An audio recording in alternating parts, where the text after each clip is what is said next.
Afternoon, everyone. Thank you for joining us for March's ECLI webinar. If you aren't familiar with ECLI, we are the Early Career Librarians Initiative associated with the South Central chapter of the Medical Library Association. My name is Amy San Antonio, and I am an ECLI member. We launched this webinar series on topics that are useful to LIS students and early career librarians. We are pleased to welcome this month's speaker, Stuart Brower. Stu has worked in medical libraries since 1992 and has been the director of the Schusterman Library at the University of Oklahoma Tulsa campus since 2007. In addition to his library responsibilities, Stu is an adjunct professor with the OU School of Library and Information Studies, teaching courses in leadership and comic studies. He was honored in 2024 with the Distinguished Service Award from the South Central chapter of the Medical Library Association, joining the Librarian of the Year award he received in 2013. Stu also facilitates the annual writing retreat for SEC and for Oklahoma librarians. He also orchestrates the annual Hire Me workshop for new library job seekers. In today's webinar, he will give a presentation on writing cover letters and other tips for getting an interview.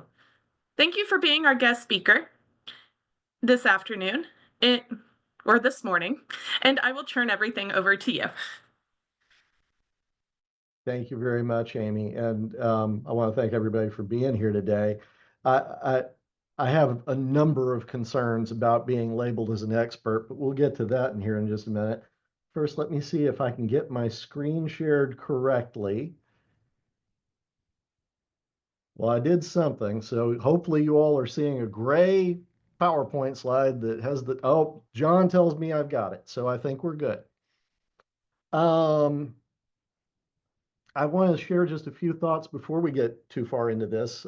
First of all, about me and about me, not being an expert on this. I don't know that there are experts on this. I suppose there are out there somewhere. What I am is somebody who's applied for and been hired for jobs. I'm someone who's served on a number of search committees over my career at this point. And as a library director, I do my fair share of hiring of librarians. And so I have some experience out there in the real world about this. I also have Hire Me. And Hire Me is something that I'm going to be sharing with you all today. And I need to pull up the chat again. There it is. So that I can drop a link in there. I don't know what's going to happen having this link suddenly be clicked on by 40 some odd people. But this is at the Open Science framework and is a link to the workbook, and I'm going to be referring to that throughout the talk today. Hire Me started as a workshop in the early 2000s. Dean Hendricks, who is currently Dean of Libraries at UT San Antonio, and a number of the other librarians at University at Buffalo, where I happened to be working at that time, put together a day-long workshop for library school students who were graduating to give them all the insights that we could share on how to build out your resume, how to write a cover letter, how to screen your references, and basically how to get that interview. And over the years, that workshop has been taken and adapted and readapted. My own library, a number of the librarians who have worked here over the years have helped adapt that workshop for new audiences. And then Amy referred to this, but very, very recently, just this past year, we added it as a pre-conference for the Oklahoma Library Association annual meeting. And so it's from that iteration of the workbook that I'm actually going to be sharing a lot of information with you today. And I would consider it to be, I'll share the slides certainly, but I think the workbook is far more useful than the slides.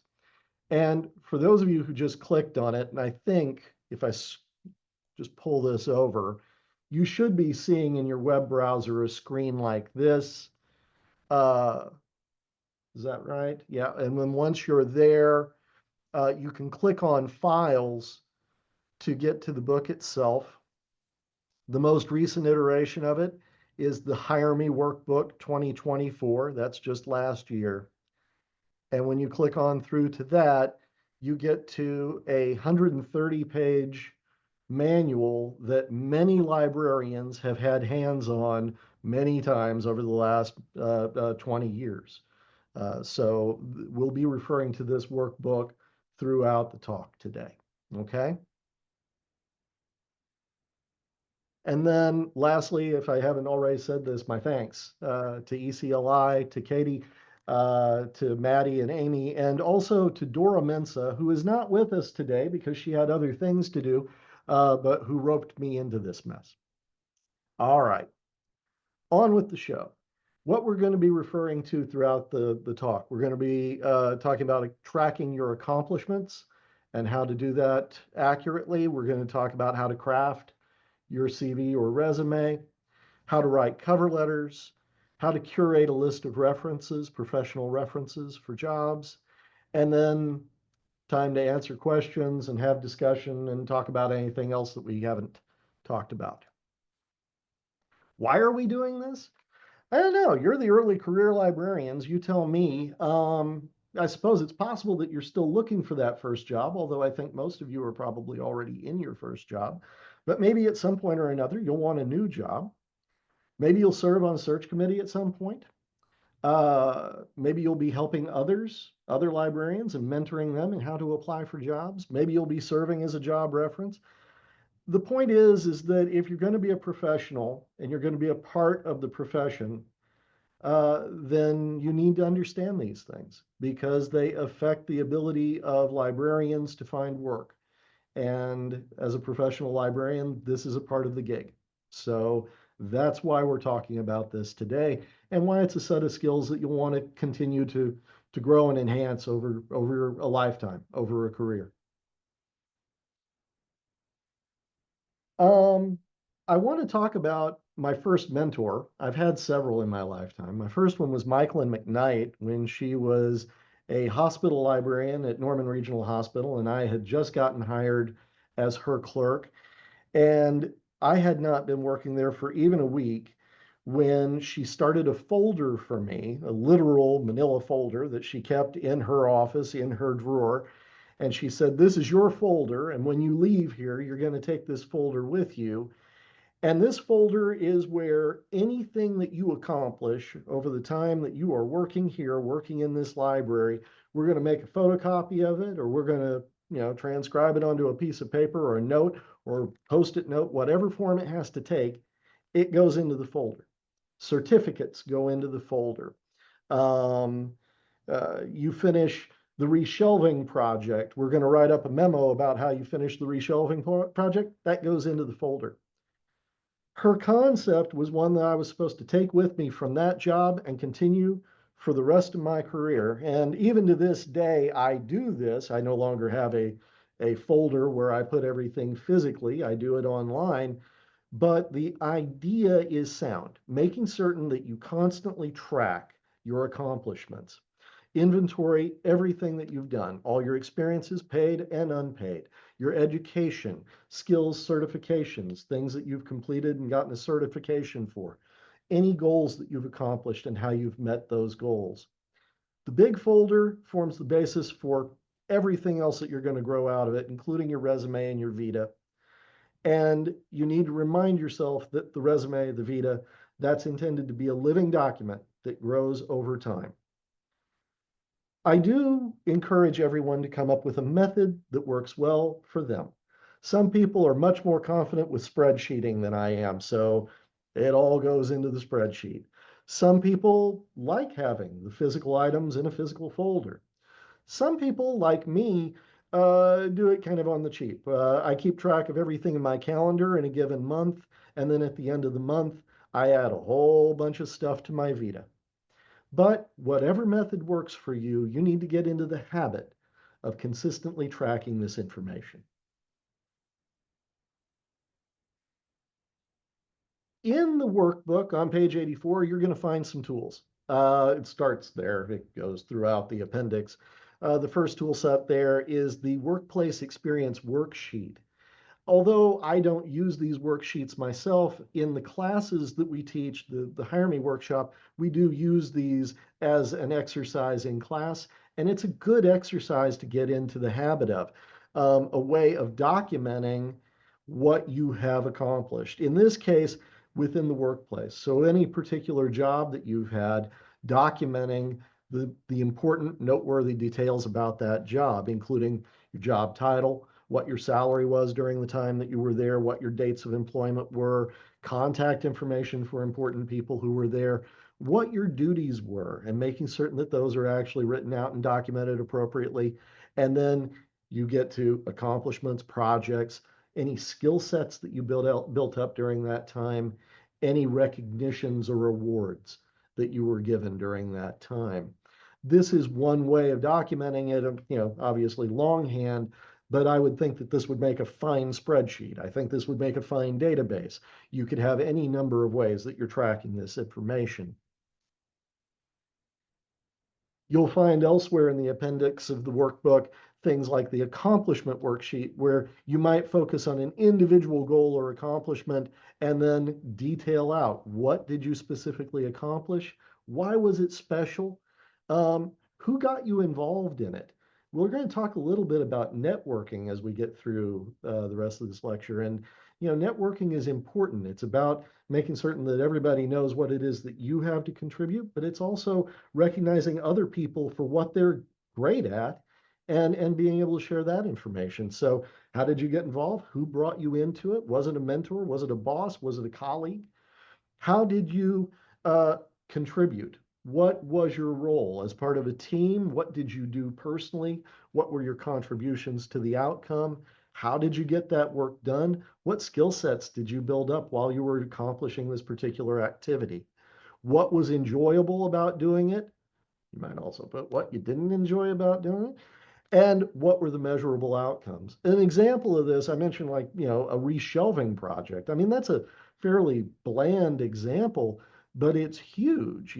How many items did you shift? How many people did you work with? What was your role in scratching out how this shift of physical materials was going to take place? How did it get done? How much time did it take? What did you enjoy about it? All of these things are important. And then the final outcome, the shelves got moved. All right. This will lead to you documenting a lot of details about individual jobs that you have had, and you'll see over time a progression from job to job. So, as an example, you might have worked previously as a graduate research assistant or as a student aide or employee of some lower rank. Maybe you were a staff member. I've had many staff positions that then led to, a librarian post MLS position. And you want to be able to note the progression that you took over your lifetime, over your career. Um, so a matrix that kind of guides this out a little bit can be helpful, particularly when it's oriented around the major tasks and responsibilities that you see yourself progressing in over your career. In this case, we're looking at things like reference, instruction, database searching, research, things that you can see yourself growing in a skill set. It would be entirely different if you were in technical services. You might be focusing on cataloging and metadata and so forth.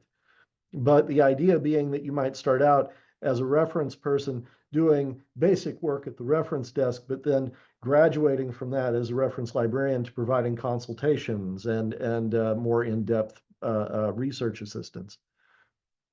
Things to note in a matrix like this, or really any of this documentation that we're talking about, any of the big folder, the praise folder it's been referred to here. Um, Anytime your work led to an improvement, if you were able to help improve a work product, improve the library in some way, shape, or form, that's important and noteworthy and should be acknowledged as such. Anytime that you save money, anytime that you save time, anytime that you saved resources, these are all things that improve efficiencies of an organization. And anytime that you can outline and specify that, that is a winner. Anytime that you were celebrated or acknowledged or recognized for your work, again, praise folder, but yes, making certain that people acknowledge the work that you did. Things that you want to avoid, making claims without explanation. In other words, uh, I completely reshelved the library. Well, that doesn't really help anybody. What led to that? Was there, a space crunch? Did this, were we needing to free up space for users? What was it that needed to take place? Claims without context are unhelpful.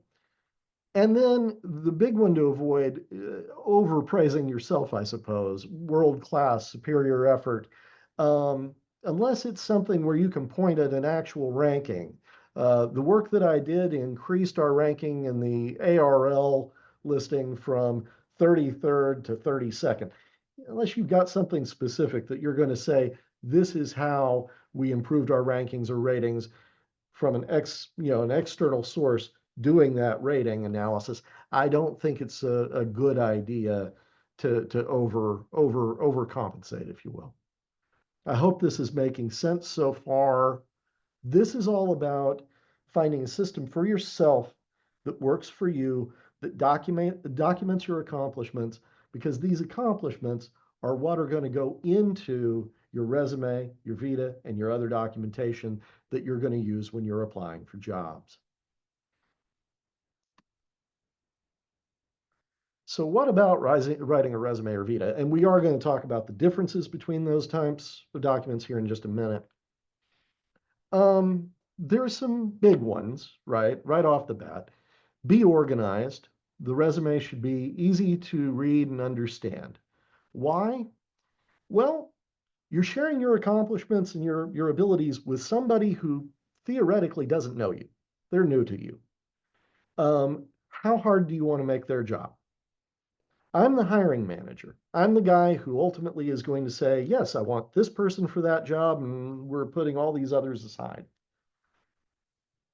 At the very least, start thinking in terms of how easy can I make that person's life? How easy can I make their decision? How easy can I make their job? Resume should be easy to read, easy to understand, well organized. Be judicious. That's a great word. Judicious in what you include. You know, you want to share experience that are relevant to the work that you're going to be doing. You want to think in terms of customizing your resume or your vita for what it is that you're trying to do with it, what job you're applying for, what you're going to submit your materials for. So avoid including things that are irrelevant to the purpose of getting that job, or things that are, inherently personal and not really relevant to what you're trying to do. Be truthful.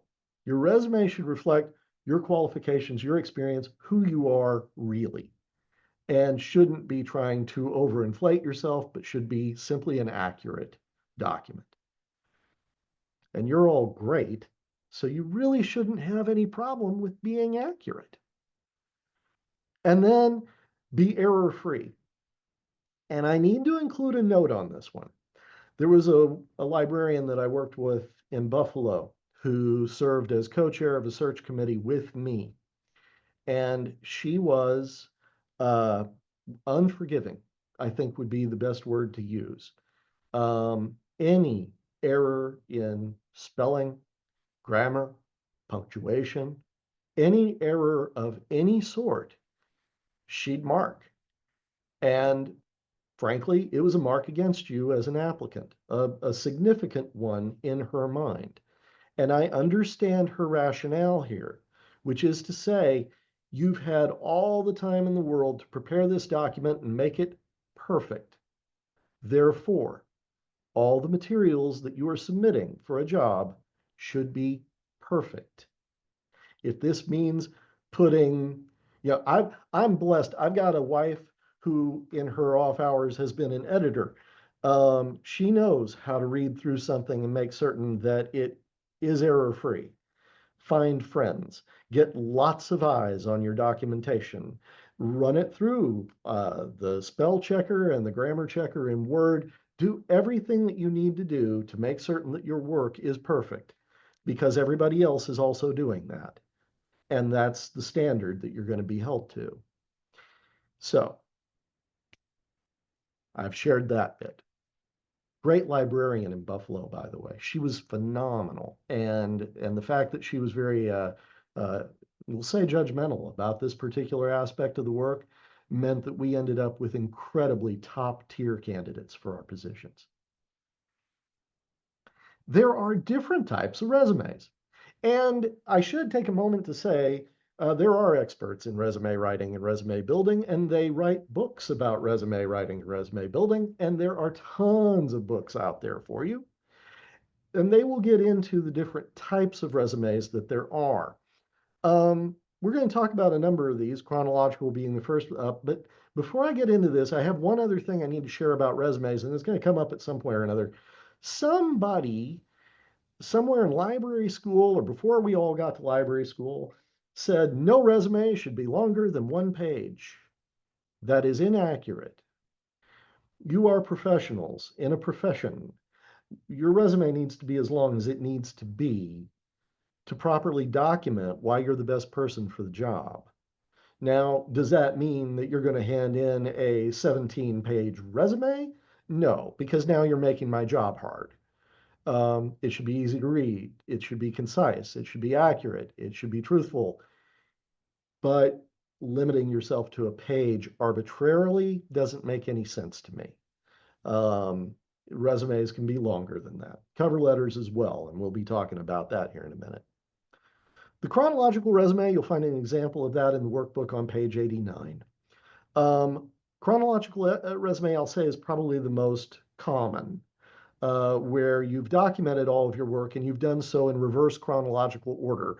Most of your recent stuff is near the top, older work is near the bottom. Highlights past positions that include all your employers, all your impressive job titles, all the work that you've done.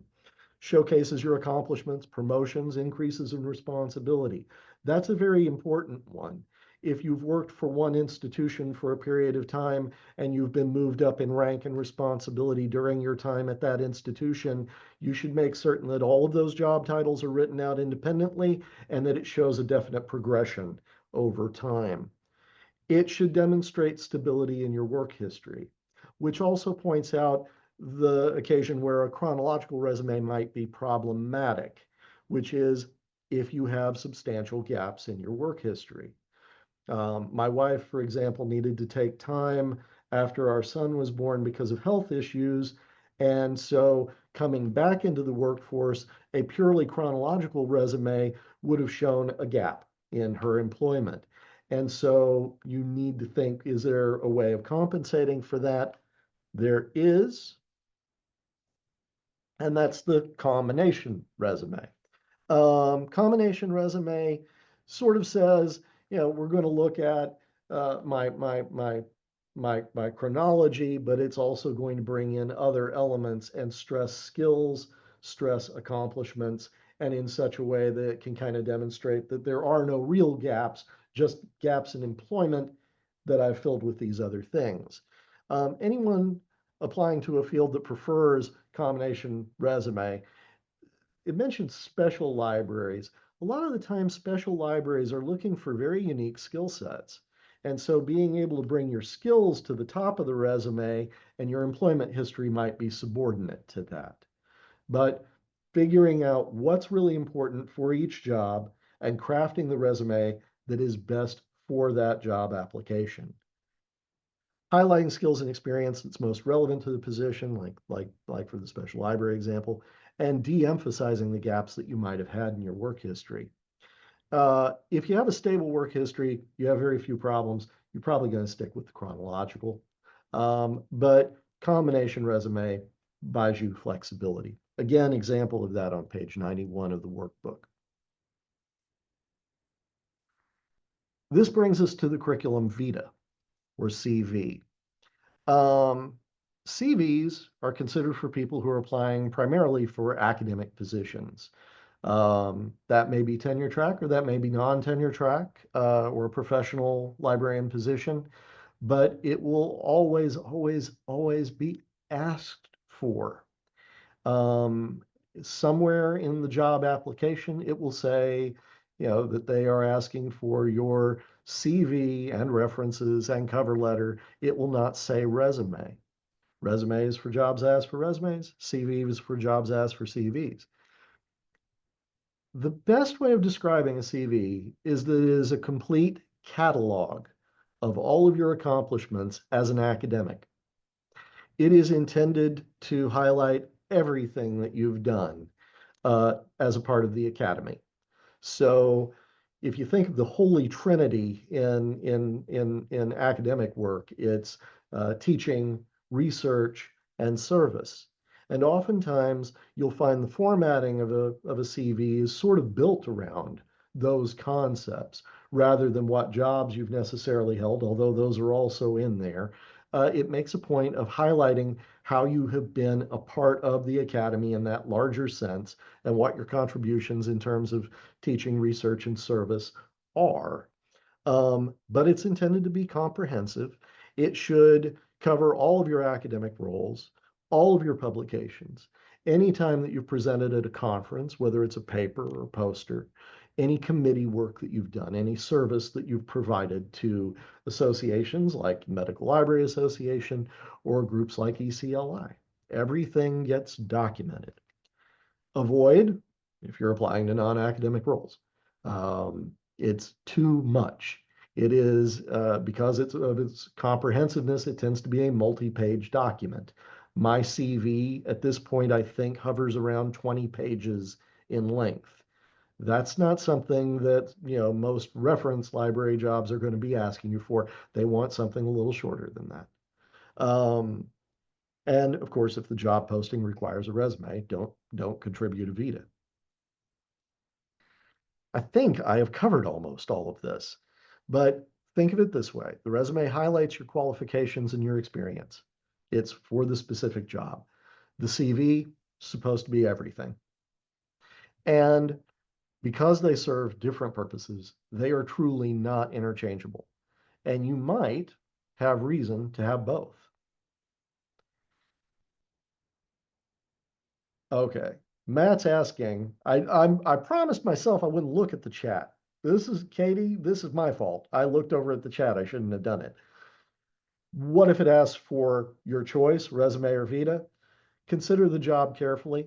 If it's an entry-level academic position, then a short Vita or a slightly longer resume might be in order.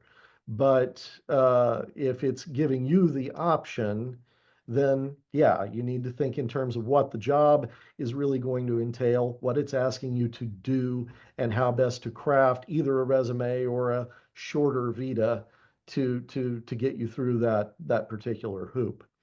We don't go into great detail here about resume construction and then the job application process.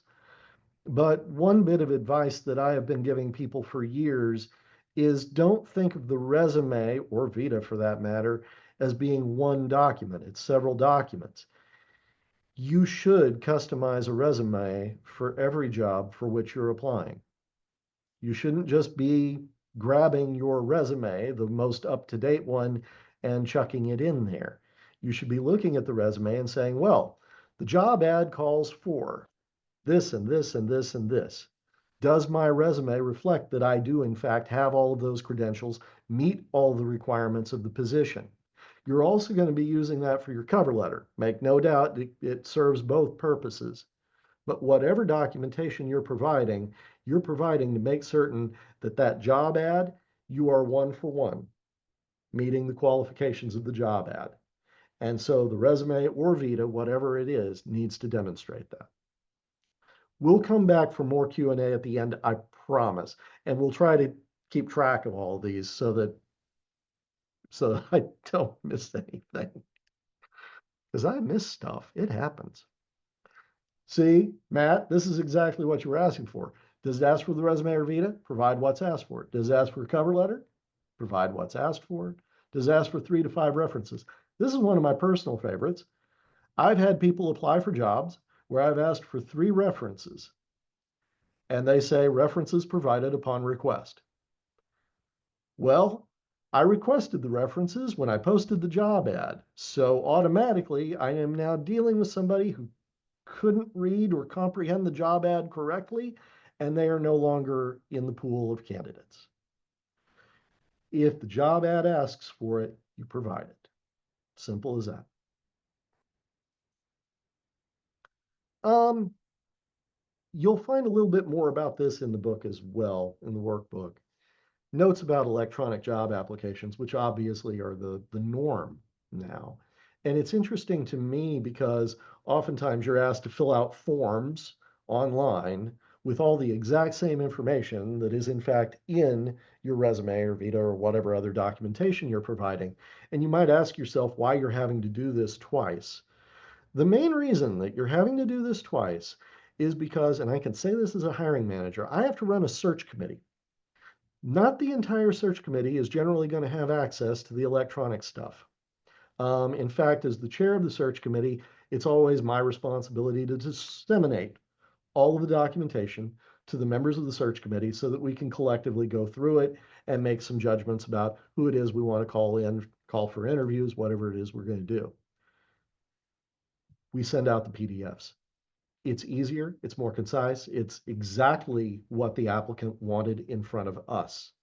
Now, if we're talking about the University of Oklahoma or other major institutions, the reason that HR offices are using these electronic forms is to serve as a service to us by filtering out candidates who are not qualified for the position. Therefore, yes, you end up filling out a form, an electronic form that includes all your qualifications so that you can get through the filter that is human resources. Then human resources will pass all of your information to whoever it is that's conducting the search. If it's an individual or if it's an entire search committee, it'll send it to their chair. And then they are responsible from that point forward, working with the candidates. And by and large, we all like working with PDFs, printed resumes and vitas and cover letters and reference lists because they're prettier, they're easier to work with. I'm going to be writing things in the margins, yada, yada, yada. So it is frustrating for the individual applicant to have to do this work essentially twice, but I encourage you to pay all due attention to both parts of this process if you're sincerely interested in the job. I think I covered everything here. They're not a formality. You're going to still review them for typos, grammatical errors. You can always copy and paste from a Word or a text document to make certain that you're doing everything accurately inside the web form. You're going to upload all of your supporting documents as PDFs, not as Word documents. We need them as PDF. Why? Because you want it to be an electronic photocopy. You do not want me taking your Word document, putting it in my version of Word. Oh, I don't have the font that you used. Now it's displaying as something else entirely. Let's avoid all of that. Just send me a PDF. You want to be sure that the information in your job application is the same as your resume. You want to make certain that you are accurate in both locations. Um, and that all the descriptions, terminology, it mirrors exactly what's in your resume is exactly what you're using on the form. Include only what the job ad requests, no more, no less. All right. We are about to get into cover letters, which I think is actually, yeah, it's right here. It's like cover letters. That's what I'm supposed to be talking about. Why are we still doing cover letters? Isn't it kind of weird? I mean, we've got all these web forms, and then, you're submitting all your materials. What's the point of the cover letter? Well, the cover letter is one of the best opportunities that you have to communicate why you are great for this job, why you are interested in this job, why I should be looking at you instead of looking at somebody else. It's how you stimulate interest in who you are as an individual and set yourself apart from the pool of candidates. The other big one, seriously, it is your best opportunity to show me your communication skills. And I can tell you for a fact, one of the things that is most important for librarians or any information professional is the ability to communicate well. These are your written communication skills all being put on display. I need to see that when I ask you to write up a memo or to write an email to a faculty member or whatever it is I might be having you do, that you're going to be able to communicate well. And your cover letter is your best chance of showing me that you know what you're doing when it comes to writing. Ultimately, it can get you the interview. Cover letters oftentimes make the difference between me looking at two candidates who graduated with similar skill sets, come from similar library backgrounds, but one of them has a better cover letter than the other. I know which one I want to interview next. There's a great big cover letter example inside your workbook. You don't need to look at this too carefully. We're going to break this down and look at all of its bits and pieces. But the first thing that you'll notice is it is not one page. Again, your cover letter needs to be as long as it needs to be to get your point across, to say what you need to say, to communicate all the things that you need to communicate. And we'll talk about how that works here in just a minute. All the parts of a cover letter. See, I'm old. If you couldn't tell, there's a lot of gray on my chin. Um, I took typing. Didn't even have keyboarding. I took typing in high school. And part of typing, we were taught how to type a professional business letter. Later, it became keyboarding, and I think people were taught how to keyboard a professional business letter. But to be real frank, professional business letters don't show up very much anymore. It's not something that we do a lot of is letter writing. My mother wishes it were otherwise, but we just don't send a lot of letters anymore. However, the cover letter is a professional business document. It has a standard format, and you're expected to stick to that format. And if you've got people who, Lord help us, are even older than me, they're going to expect it to follow a particular format. It's kind of important. Um, Here are all the parts. You have to have your address, physical mailing address at the top, the date of the letter, who it's being sent to, the potential employer and their address, a salutation. Hello, my name is. Wait, nope, not going to use that one. We've got better salutations than that. An introductory paragraph, the body of your letter. What are you really going to be writing about? How to button it up? You need a closing paragraph, a complimentary close, your signature, your printed name, and a list of any enclosures that are accompanying this document. Address and salutation. You enter the complete address of the employer. This is who you are sending this to. Now, yeah, you're applying online through an online form.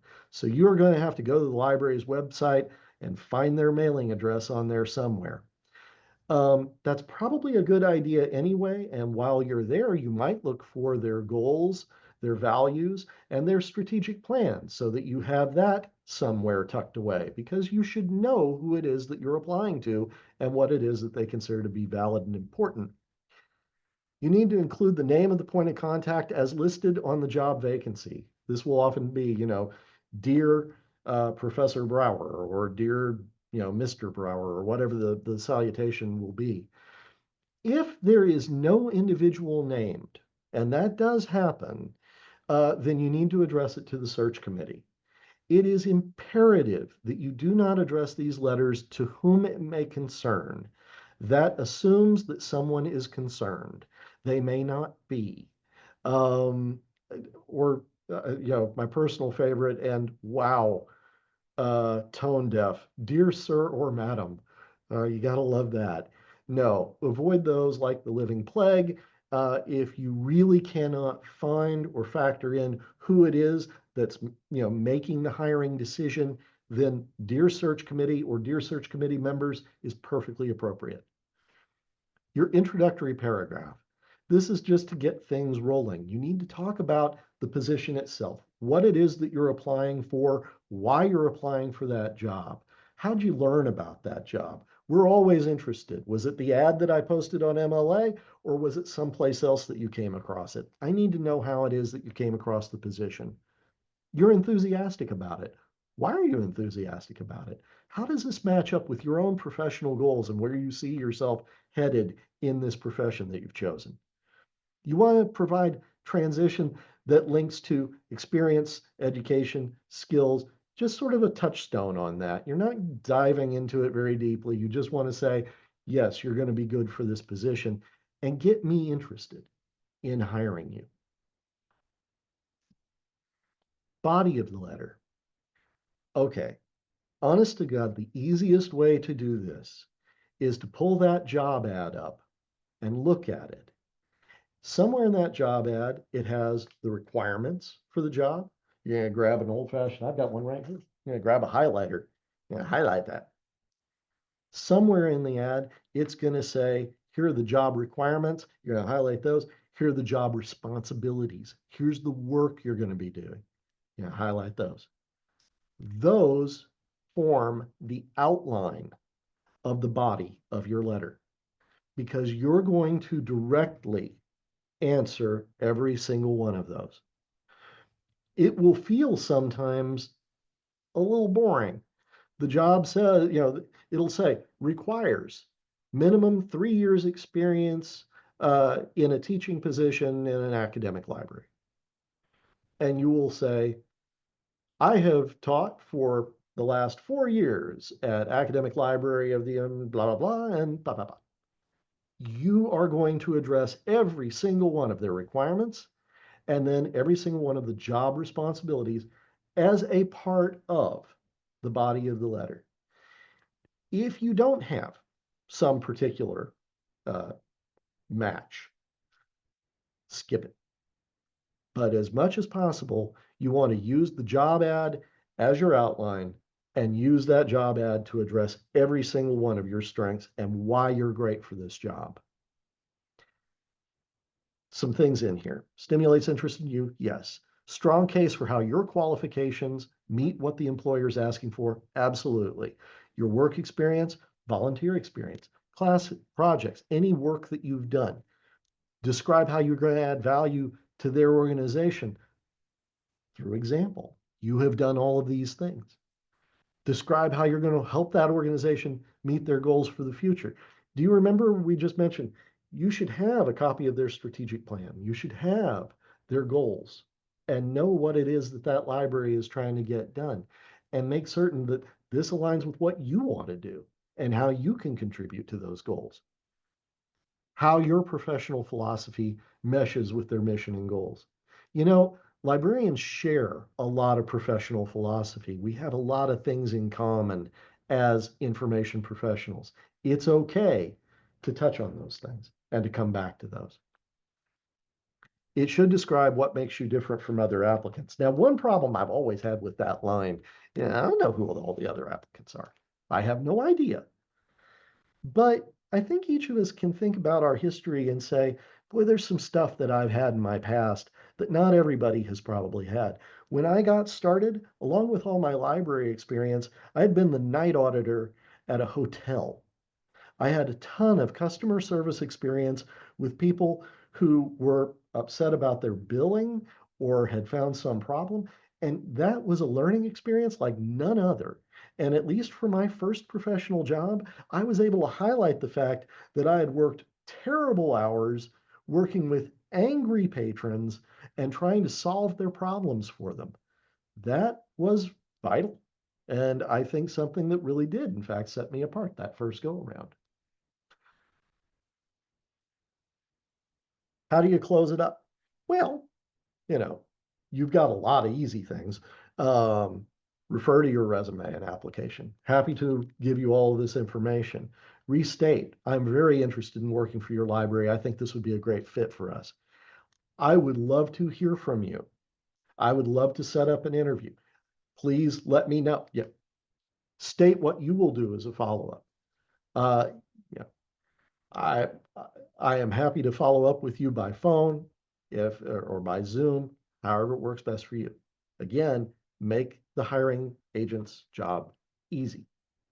Complimentary close, I'm going to keep this one simple. Sincerely is always right. Sincerely is always right. You can get creative with it. I'm also a fan of thank you for reading. Thank you for your consideration. Those are fine, but you can't go wrong with sincerely. You can include your printed name on the fourth line down from sincerely. That gives you plenty of rhyme for your signature to go in there and enclosures. And that's the second line after the printed name. And you enlist your enclosures, which in this case will probably be things like resume or vita and list of references. but whatever it is that you're including with the other documentation. Considerations. I think we've touched on a lot of these. You're going to do your research before you write the letter. Who is this library? Who's doing the hiring? Somebody in the comments just mentioned it is a good idea to contact HR. They can usually tell you who's in charge of a search committee so that you can directly address a letter. That's perfectly fine. No problem with that at all. Um, Write the letter for the specific job, address it to the best individual that you can find for that, or contact HR and get that number, get that name.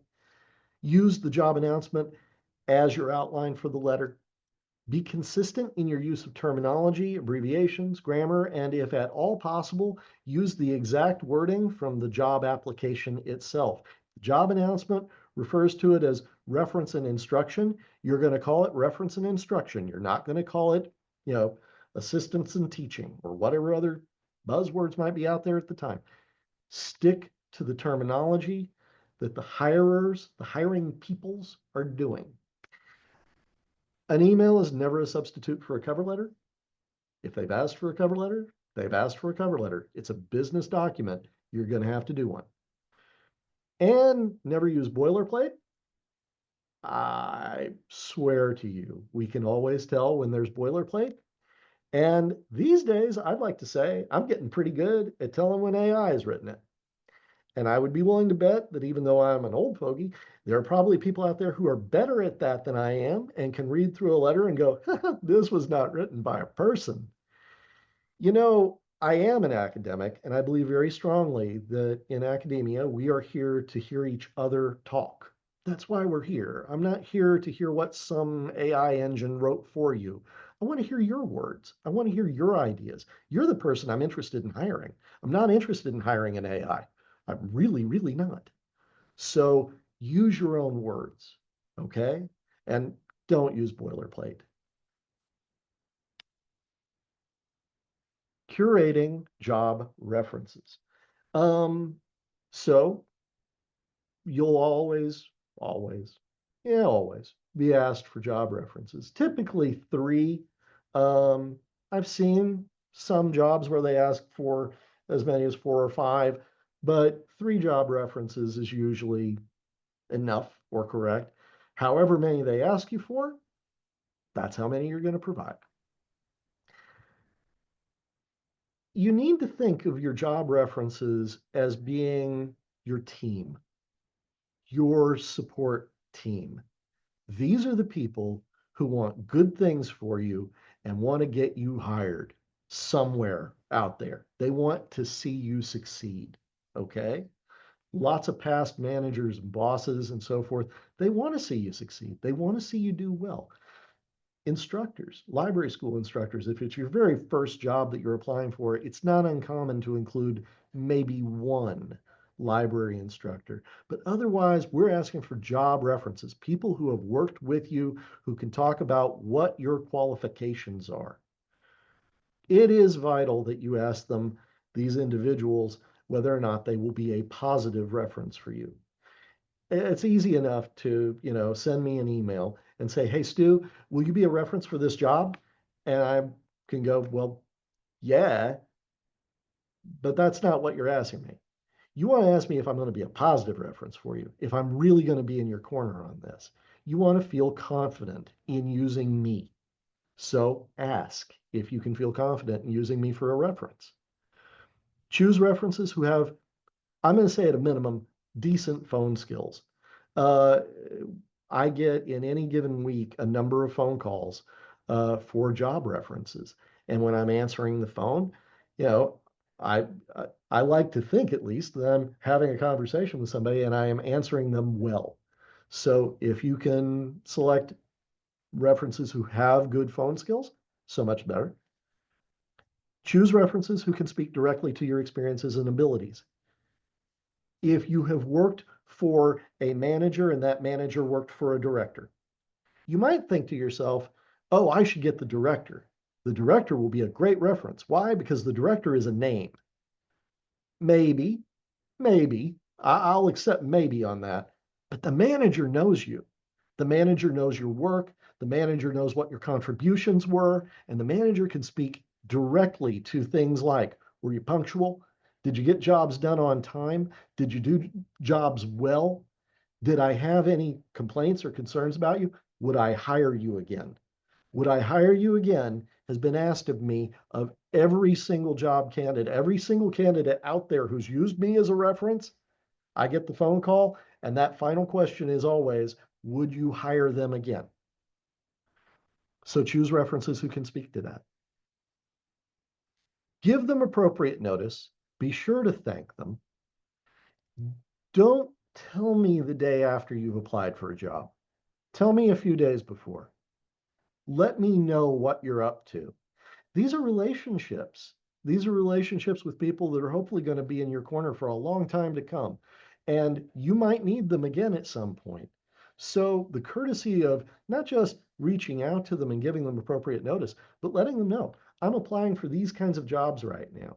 Do you know of any jobs that are out there right now that would be good for me? Giving them, making them a part of your team and letting them know that they are greatly appreciated for the work that they're putting into this, helping you get that job. That is important. Okay. Um, I'll add one more to this because I don't know that I put this anyplace else. Along with appropriate notice, as a job reference, I always ask for your materials. As soon as you've applied for the job, I'm the next person that you send your cover letter, your resume, and your reference list. Why? Because when they call me and they say, hey, I need a reference for Joe, I can say, Joe, and sit at my computer and I pull up Joe's resume or Vita. I pull up the cover letter and I'm like, I'm here, man. I'm ready to talk about Joe. I've got all of Joe's information right in front of me. Why wouldn't you give me that? You know, at this point, I've had approximately 90 graduate assistants who have worked in my library over the past decade and a half. I do remember many, many, many of them. But sometimes I'm old and I need, oh, look, yes, I remember this one. Joe, you're going to want Joe. Here's why. So curate your references.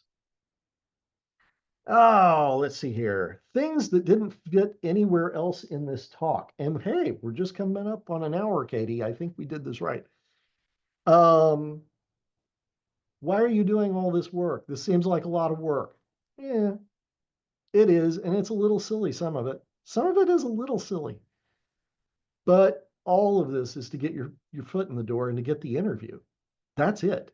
That is what we're trying to do here.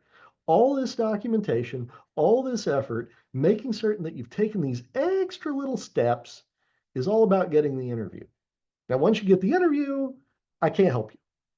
You're in the room. I'm not there. I can't coach you. I can't guide you.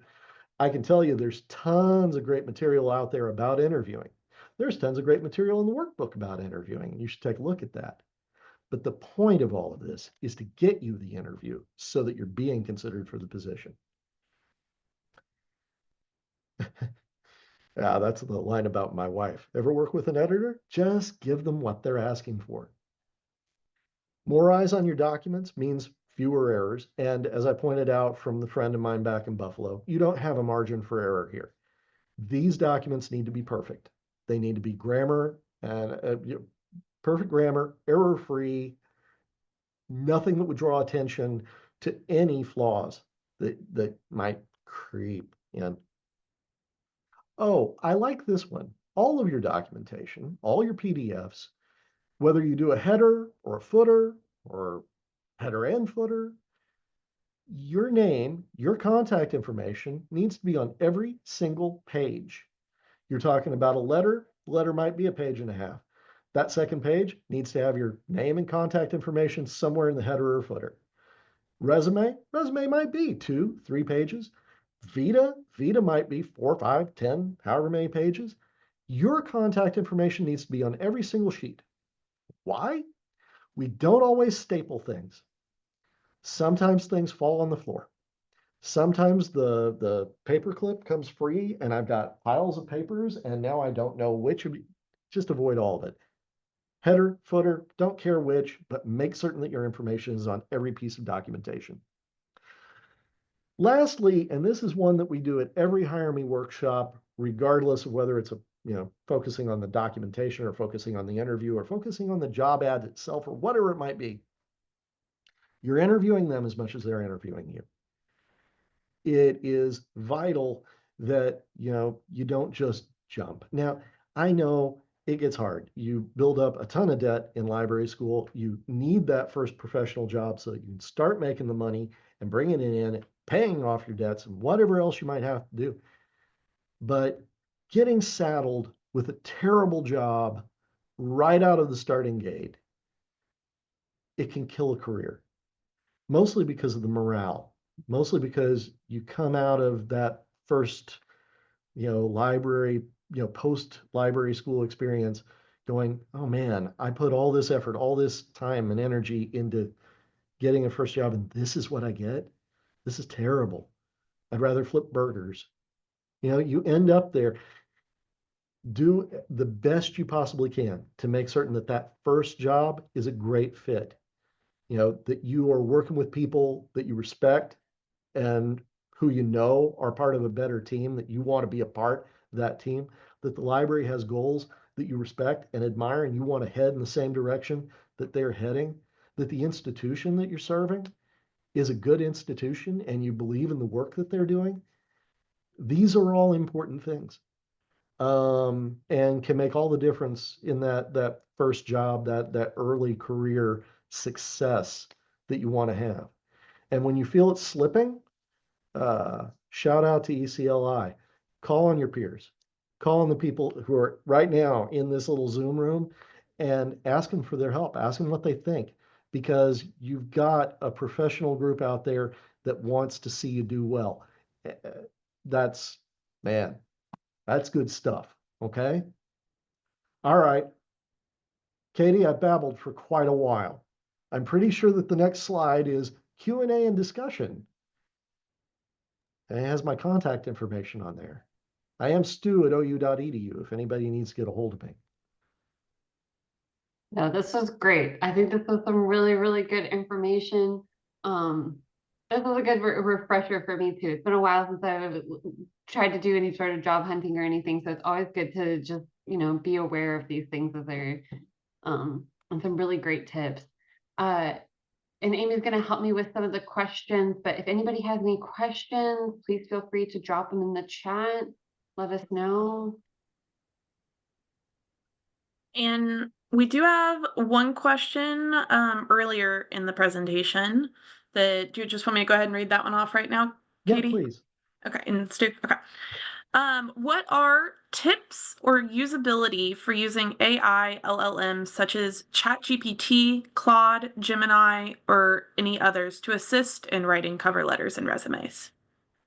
Well, I did touch on it, and I'm Yeah. not wild about it.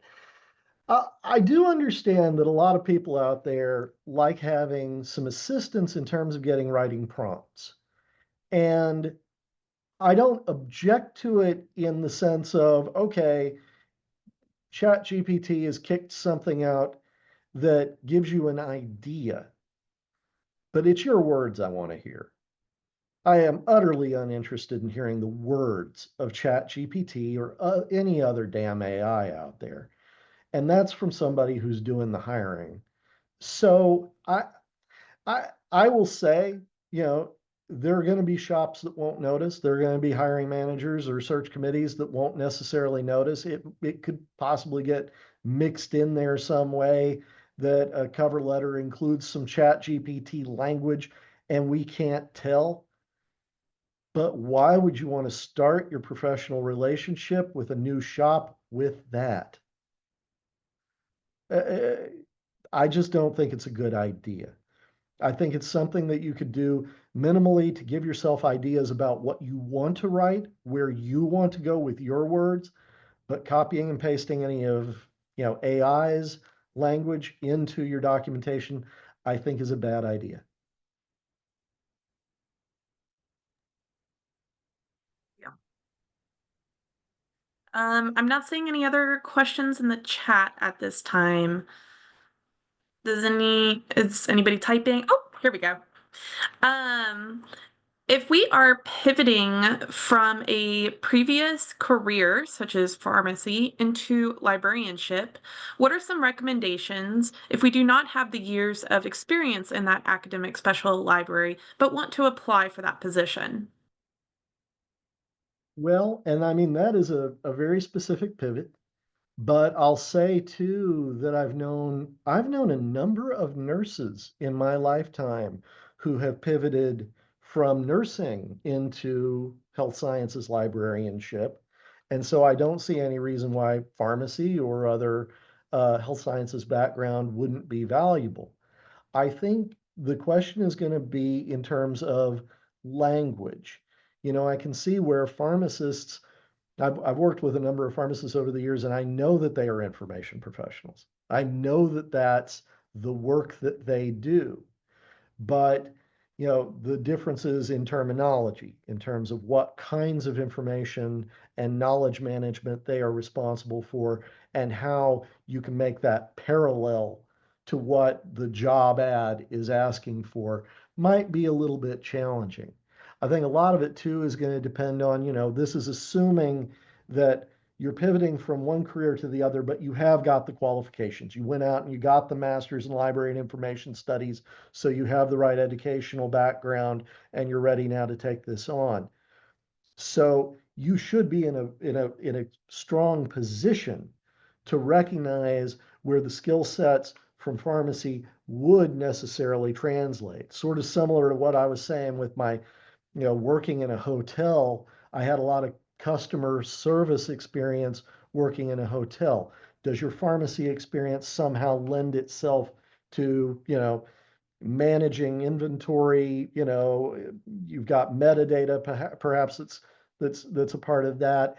Or was it working with people? Was it working with the public? A lot of customer service background. Does that somehow merge into? So it's looking at those specifics and trying to figure out how you're going to port that over. I'll say too, it's a specific enough question that if you want to follow up with me directly, I'd be happy to chat with you. I'm not sure I'm answering it well for the group, but I'd be happy to work with you. Awesome. And then another question here is, what is the best way to keep track of job descriptions, logins, tailored resumes, CVs, and institutional info you're collecting during the job hunt? I, See, I'm a terrible librarian. I'll go back to what I said in the early part of this, which is that everybody's going to find a methodology that works well for them. My methodology tends to be that I print a lot of stuff, put post-it notes on everything, staple it all together, and stick it in a manila envelope. I don't recommend that for everybody. But in terms of keeping track of it,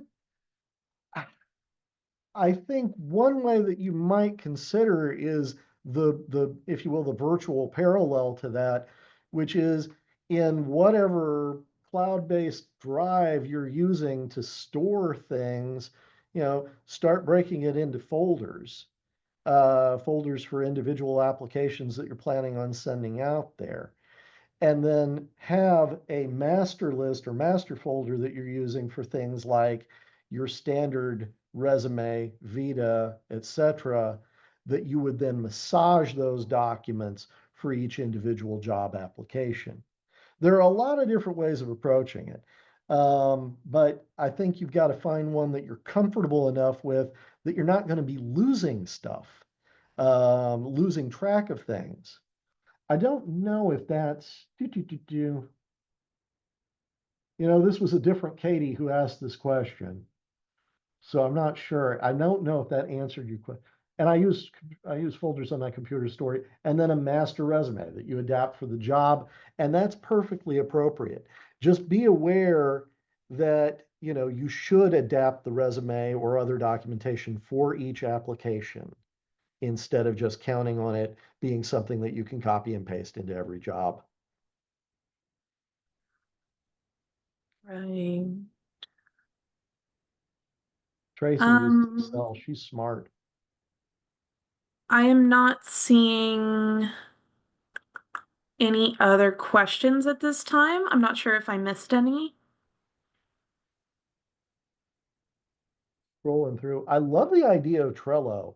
I'm not, we use Trello, believe it or not, as a training aid here in my library by creating different Trello stacks for different responsibilities and job responsibilities throughout, different tasks.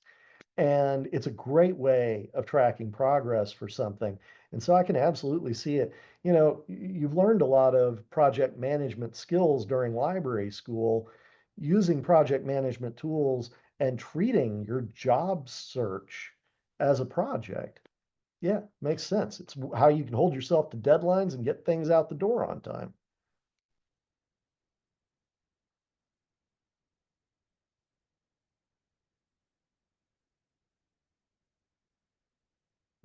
I'm reading through the rest of the you guys are chatty. I like how you chat with each other. I am superfluous. I was unnecessary to this whole thing. Could have sent you the book and the slides, you would have been fine. That's why I'm going to tell Dora when she's done with whatever meeting she's in now. Sometimes it's more effective to learn from someone directly rather than just reading through a bunch of pages as well and knowing where to go. So you are not superfluous. Uh, Um, oh, here we go. There's another one. Have you ever heard of the trick of putting job keywords in white ink on the resumes to boost your chances in the algorithm? Just curious if that has ever come up. Basically, to trick the HR systems into pulling your stuff. ah, uh, look, I mean, for what it's worth, the HR screening tools are a pain. And I I have no real objection to making certain that you do what you need to do to get through HR screening so that you can get to the point where you're being considered outside of anything that would be considered, you know, we'll say don't lie. I mean, you you don't want to lie your way into a job. It's not good for you. It's not good for them. I don't know, the keywords are probably accurate keywords that you're using and you're trying to get the system to just recognize you the way that you need it to. I haven't learned or tried any of those methods. I'm not familiar with them. My main thing with filling out those forms on the HR side, it's painful, but you have to do it. And where it asks for things like, do you meet these minimum qualifications? You should feel confident saying yes. And you should feel confident saying yes because you do know that you meet those minimum qualifications. I'll say too that I know of people who have run into brick walls with the HR, side of this. No matter what they do, they can't seem to pass the screening process. It is okay to reach out to HR for anything, for any information as an applicant that you might need, reach out to that HR department and say, I've been trying to get my application through this. Why am I getting hung up? And talk them through it. And I think that's appropriate. But, I don't know about the tricks. I'm too old and set in my ways to know about tricks. I guess that is kind of a question I have. If you are aware of any AI that's planning on screening in the future, if any universities you know are starting to implement AI to do any screening at this point. I'm not aware of it, but what you're saying makes absolute sense. And my guess is that most of these platforms, I can't imagine that it's a whole lot different than what we're seeing as librarians, where, EBSCO Business Tools now has an AI language thing baked into it. I think we're going to see more of this being baked into a lot of the platforms that different universities and other institutions utilize. And it'll become a selling point, right? They're going to make a big thing out of this. The vendors are going to come running around to HR directors and say, you want ours because it uses AI to solve this problem for you. And I'm like, yeah, I think it's going to happen. Whether or not it's actually going to make things any better or worse, that I have a hard time seeing because I think language mapping, in some respect, we've had that with us now for, what, 3 decades we've had proper language mapping taking place in expert systems. And this is a bigger version of that, but it's not a whole lot different. And so I don't know that it's going to have a huge impact in terms of trying to get through the needle of an HR system. We do have another question. This is a student graduating within 6 months and is interested in applying for jobs now, but they have been told they won't pass pre-screening requirements because they don't have their MLS yet. Do you have any suggestions for navigating that situation? The problem is that they put you in a position because of the way that the question is going to be framed that you're kind of pushed to lie. The question is going to be framed, do you have your MLIS? And the answer is going to be, well, no, I don't, but I'm going to graduate, right? I'm going to have it, and I'll have it in time for this job. And I think that's where a call to HR is appropriate, to call them up and to say to them, look, you're asking me for a degree that I'm going to have at the time that I would be considered for this position. Therefore, I would very much like your permission to put yes here, even though, to answer the question truthfully, I'd have to put no, and see what their response is. One of the problems that we have is a bigger problem of this is that there are no entry-level jobs anymore. We call them entry-level jobs, but even an entry-level job is typically going to ask for as much as a year or two worth of library experience in addition to a master's degree. And that's not entry level. Entry level is you've got the degree and you're ready to go. I think in this instance, it's good to reach out to HR, verify with them. Just say, look, I need to put yes in order to pass your screening. The reason I'm doing this is, if they have an objection, they'll say so. They've also got it linked to your name so they know who you are. If it's really a problem, if that HR department is that firmly ensconced up their own posteriors, then guess what? You might not have wanted to work there anyway. And I go back to the importance of making certain that that first job is a great fit for you. So try to work with them. Try to make certain that you're being truthful, you're being honest, you're being the best possible candidate you can be. And if the HR screening tool is problematic, then that's a call to HR.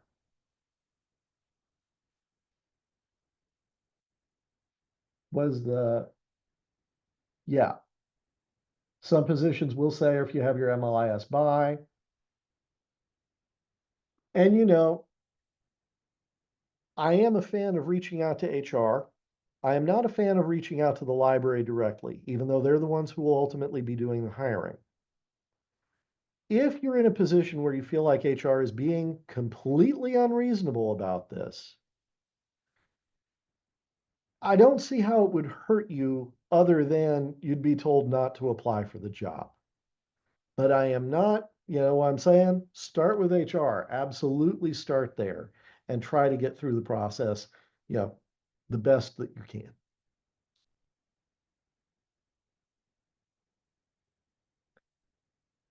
Yeah.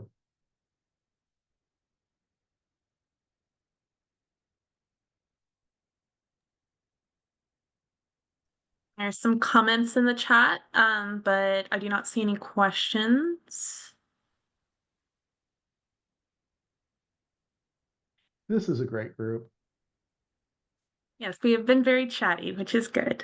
No, that's great.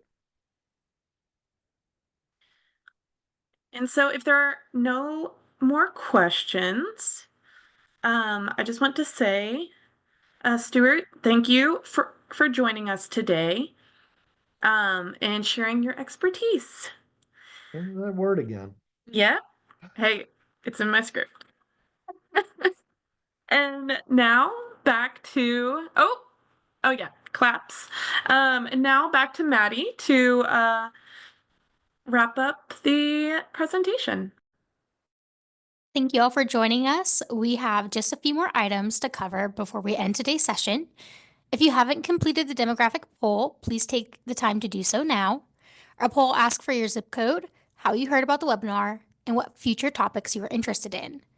Completing the poll will give us information we will need to provide future educational webinars.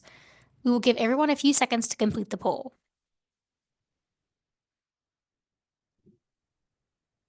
Lastly, save the date for our next webinar. It will occur on Tuesday, May 20th. We will have a roundtable discussion about navigating the interview process, so a continuation of this discussion. We hope to see you there. Thank you.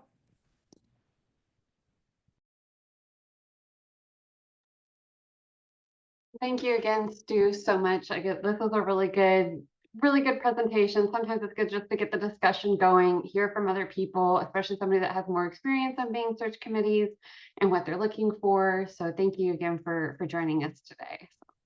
I was thrilled to be here. Thank you for asking me. Same.